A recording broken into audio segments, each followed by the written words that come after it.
नमस्कार, आप सबका स्वागत है आयुर्वेदिक अभिचल की एक और नई वीडियो में। आज हम बात करने वाले हैं दिनचर्या क्या होती है आयुर्वेद के हिसाब से। सबसे पहले दिनचर्या में आता है ब्रह्म मुहूर्त में उठना है। ब्रह्म मुहूर्त यानी आपकी पूरी रात्रि में 15 मुहूर्त होते हैं और अंतिम 2 मुहूर्त ब्रह्म मुहूर्त कहलाते हैं। यानी एक मुहूर्त 48 मिनट्स का होता है, 2 मुहूर्त हुआ 96 मिनट्स के, यानी सूर्य के उगने से 96 मिनट पहले ब्रह्म मुहूर्त स्टार्ट हो जाता है। आपको इस ब्रह्म मुहूर्त में उठना है। उसके बाद आपको अपनी शौच विधियां करनी है।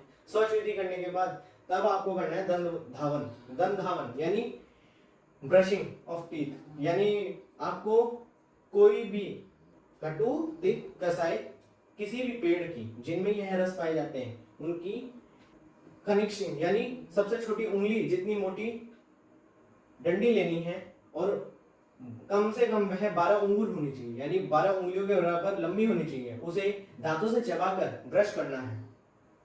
वह करने के बाद आपको अंजन करना है, यानी अंजन यानी काजल लगाना। काजल अंजन 2 प्रकार के होते हैं, सोविरंजन और रसोअंजन।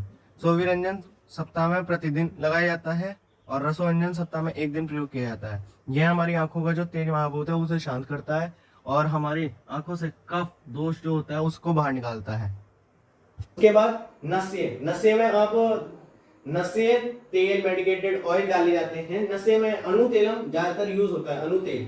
उसके बाद गंडूश यानी गार्गलिंग, फिर धूम यानी मेडिकेटेड स्मोक इनहेलिंग। उसके बाद तांबुल यानी पान, पान का सेवन करना। उसके बाद अभ्यंग यानी मालिश। इसे प्रतिदिन करने से जरा यानी बुढ़ापा, थकावट, वात आदि विकारों को नष्ट करता है, दृष्टि को स्वच्छ करता है, शरीर को पुष्ट बनाता है, आयु को बढ़ाता है और गहरी नींद लाता है, त्वचा के सौंदर्य को स्थिर बनाए रखता है।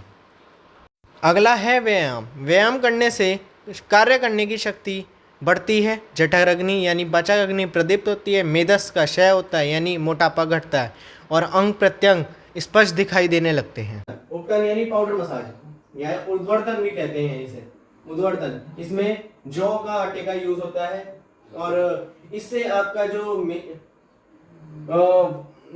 जितना भी मेद है वह आपका कम हो जाता है, फैट कम होता है और इससे आपकी त्वचा और निखर के आती है।